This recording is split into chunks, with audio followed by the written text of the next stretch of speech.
तो दोस्तों आज की इस वीडियो में हम बात करेंगे multiplicative inverse of 2 by 2 order matrices के बारे में। और फिर हम 3 by 3 ऑर्डर वाले मैट्रिसेस को भी डिस्कस करेंगे कि उसमें मल्टीप्लिकेटिव इनवर्स को कैसे फाइंड करते हैं। तो आमतौर पर अगर हम मल्टीप्लिकेटिव इनवर्स को देखें तो हम कहते हैं कि यानी अगर हमसे कोई पूछे कि 2 का मल्टीप्लिकेटिव इनवर्स क्या होगा, तो हम ऐसे डिजिट्स को ढूंढेंगे जिससे 1 आंसर आए। तो हम कहेंगे कि 2 का मल्टीप्लिकेटिव इनवर्स जो होगा वो 1 और 2 होगा। तो इससे आंसर जो होता है दोस्तों वो 1 आता है। अगर हमसे कोई पूछे कि 14 का मल्टीप्लिकेटिव इनवर्स क्या होगा, तो हम कहेंगे कि 14 का जो मल्टीप्लिकेटिव इनवर्स होगा वो 1 और 14 होगा, क्योंकि उससे आंसर 1 आता है। इसी तरह अगर हम मैट्रिसेस में मल्टीप्लिकेटिव इनवर्स की बात करें दोस्तों, तो हम इस तरह कह सकते हैं कि हमारे साथ अगर कोई मैट्रिक्स हो ए और हम उसके साथ मल्टीप्लाई करें बी मैट्रिक्स को, तो वो बराबर होगा बी ए। यानी अगर हम फिर उससे बी ए को मल्टीप्लाई करें तो वो बराबर होगा आइडेंटिटी मैट्रिक्स के बारे में। अब आइडेंटिटी मैट्रिक्स को हम इस तरह कह सकते हैं कि आइडेंटिटी मैट्रिक्स वो मैट्रिक्स हो जिसकी प्रिंसिपल डायगोनल्स पर 1 1 हो, यानी जिसकी प्रिंसिपल डायगोनल्स पर 1 हो और बाकी जो डायगोनल हो वो 0 के बराबर हो। ये हमारे साथ जो है ये प्रिंसिपल डायगोनल्स है। तो यहाँ पर दोस्तों क्या है 1 1 आया है। तो इस तरह हम मल्टीप्लिकेटिव इनवर्स एंड मैट्रिसेस को फर्स्ट मेथड से इस तरह फाइंड कर सकते हैं। सेकंड मेथड एडजॉइंट मेथड है दोस्तों।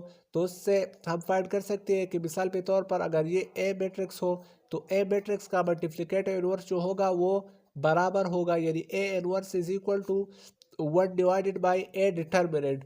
और इसी तरह दोस्तों एडजॉइंट ऑफ ए, यानी पहले हम मैट्रिक्स की डिटर्मिनेंट को फाइंड करेंगे और फिर एडजॉइंट को फाइंड करेंगे, तो वो इस मैट्रिक्स का जो है इनवर्स होगा। तो ये दो मेथड से दोस्तों हम 2 by 2 ऑर्डर मैट्रिसेस की इनवर्स को जो है फाइंड कर सकते हैं। अब दोस्तों अगर मिसाल के तौर पर हम इसको देखें कि ये कैसे इसके बराबर होगा, तो हम इसको इस तरह फाइंड कर सकते हैं कि मिसाल के तौर पर अगर हमें एक मैट्रिक्स दिया जाए कि 3 2 इसी तरह 4 3, ये हमारे साथ जो होगा अगर हम कहें कि ये ए मैट्रिक्स है और हमें बी मैट्रिक्स जो है वो दिया जाए कि 3 -2 -4 और इसी तरह 3, तो ये कैसे जो है इस ये आइडेंटिटी मैट्रिक्स की अब बराबर होगा। तो अगर हम इसको प्रूव करें दोस्तों, तो हम पहले ए बी को जो है मल्टीप्लाई करेंगे।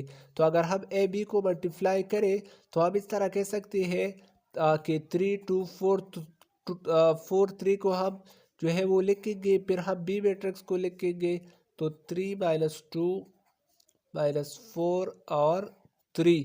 तो अब हम इसको दो मल्टीप्लाई करते हैं, तो ये वाला रो जो होगा ये इस कॉलम के साथ मल्टीप्लाई होगा और फिर ये रो इस कॉलम के साथ। इसको हम पहले डिस्कस कर चुके हैं। तो 3 3 9 आ जाएगा। इसी तरह 3 -2 -4 तो इससे आ जाएगा -8। इसी तरह अगर हम अब इसको देखें तो 3 इससे -6 आंसर आता है और 4 3 तो इससे आता है +6। और अगर आप देखें तो 4 3 से 12 आंसर आता है और 3 4 से -12। इसी तरह 4 -2 -8 और 3 3 से आंसर आता है 9। दोस्तों अगर हम इसको देखें तो 9 -8 से 1 आंसर आता है। इसी तरह इससे 0 आता है, इससे 0 आता है और इससे 1 आता है। तो अगर हम देखें तो ए बी को हमने मल्टीप्लाई कर लिया और उससे आंसर आया, यानी इससे हमारे साथ आइडेंटिटी मैट्रिक्स जो है वो आंसर आ गया। अब हम दोस्तों देखते हैं कि क्या बी ए से भी ऐसे आंसर आता है कि नहीं आता।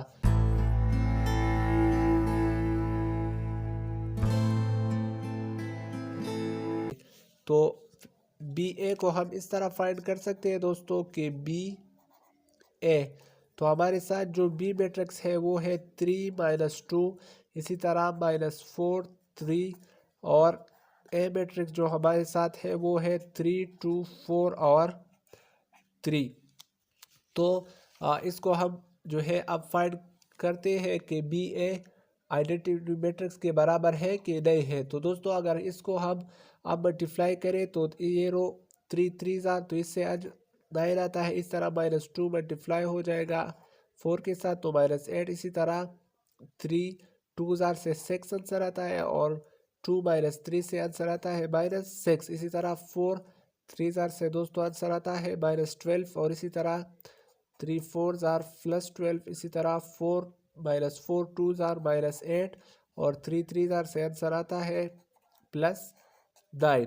तो दोस्तों इसको अगर हम सिंप्लीफाई करें तो इससे आंसर आएगा 1, इस तरह 0, इस तरह 0 और इससे 1।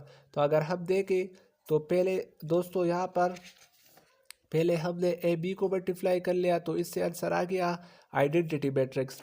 फिर हमने बी ए को मल्टीप्लाई कर लिया तो इससे भी आंसर आ गया आइडेंटिटी मैट्रिक्स। तो हम कह सकते हैं कि ए बी जो होगा वो बराबर है बी ए के, और इससे आंसर आता है, क्या आंसर आता है, आई आंसर आता है, यानी आइडेंटिटी मैट्रिक्स जो है वो दोस्तों वो आंसर आता है। और आइडेंटिटी मैट्रिक्स हम उस मैट्रिक्स को कहते हैं जिसकी प्रिंसिपल डायगोनल्स पर 1 1 हो और बाकी एलिमेंट्स जो हो वो 0 हो। अब अगर हम सेकंड मेथड को देखें दोस्तों कि एडजॉइंट की मदद से हम किसी मैट्रिक्स का इनवर्स को किस तरह फाइंड कर सकते हैं, तो इसके लिए मिसाल के तौर पर अगर हमें कोई मैट्रिक्स दिया जाए कि ए मैट्रिक्स है, ये बराबर है हमारे साथ, ये बराबर है 4 1 और इसी तरह 3 और 4 के, तो हम इसकी जो है डिटर्मिनेंट को किस तरह फाइंड कर सकते हैं। तो इसकी डिटर्मिनेंट को पहले हम फाइंड करेंगे और फिर इसके एडजॉइंट को, तो तब हमें पता चलेगा कि इसका इनवर्स क्या है, यानी हम इनवर्स को फाइंड करना चाह रहे हैं। तो जब हम इसकी डिटर्मिनेंट को फाइंड करें दोस्तों तो ए डिटर्मिनेंट बराबर होता है, ये तो हम डिस्कस कर चुके हैं, 4 1 3 और 4, यानी ये साइड जो है ये डिटर्मिनेंट का है। तो अगर हम इसको देखें तो हम प्रिंसिपल डायगोनल्स के एलिमेंट्स को पहले मल्टीप्लाई करते हैं डिटर्मिनेंट में, तो 4 4 जार से आंसर आता है 16 और इसी तरह दोस्तों इसको हम माइनस करेंगे 3 1 जार से 3, तो 16 - 3 से आंसर आता है 13। तो दोस्तों अब जो है ये 0 के इक्वल नहीं है, ये नॉन सिंगुलर है।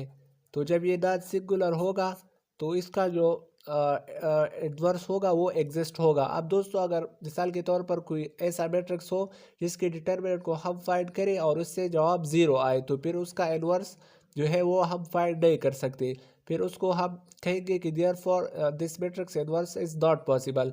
अब ये नॉन जीरो के जो है 0 के इक्वल नहीं है, नॉन जीरो है 13, तो इसका इनवर्स फाइंड हो सकता है। अब एडजॉइंट को हम इस मैट्रिक्स के एडजॉइंट को हम फाइंड करते हैं, तो एडजॉइंट को यानी एडजॉइंट ऑफ ए, हम एडजॉइंट को लिखेंगे और इस मैट्रिक्स को लिखेंगे कि 4 1 3 और 4। तो इसकी एडजॉइंट को हम इस तरह फाइंड करते हैं कि हम इस वाले प्रिंसिपल डायगोनल्स के एलिमेंट्स को आपस में इंटरचेंज करते हैं।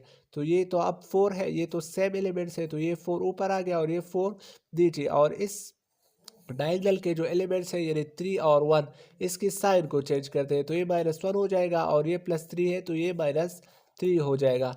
अब हम एडजॉइंट को भी हमने फाइंड कर लिया और हमने एडजॉइंट को भी फाइंड कर लिया और डिटर्मिनेंट को भी फाइंड कर लिया, तो इन दोनों को अब हम इस इनवर्स की जो फार्मूला है यानी वो इक्वल है A inverse 1 divided by A determinant और इसी तरह एडजॉइंट ऑफ ए। तो हम इसको इस फार्मूले में फुट करते हैं तो हमारे साथ ए मैट्रिक्स की जो इनवर्स है वो हमें पता चल जाएगा। तो इसको 4 -1 और इसी तरह -3 4। तो दोस्तों ये था इसका इनवर्स। अब अगर हम इस तरतीब को चाहें तो इस मैट्रिक्स के अंदर भी इसको मल्टीप्लाई कर सकते हैं, या यहाँ तक जो है ये हमारा आंसर हो गया। तो हमने इनवर्स को दो तरीक़ों से जो है मल्टीप्लिकेट इनवर्स को हम दो तरीक़ों से जो है फाइंड कर सकते हैं, एक एडजॉइंट का तरीका है और एक जो है यही तरीका है। लेकिन हम जो है दोस्तों इनवर्स ऑफ मैट्रिक्स को इस मेथड से जो है फाइंड करते हैं।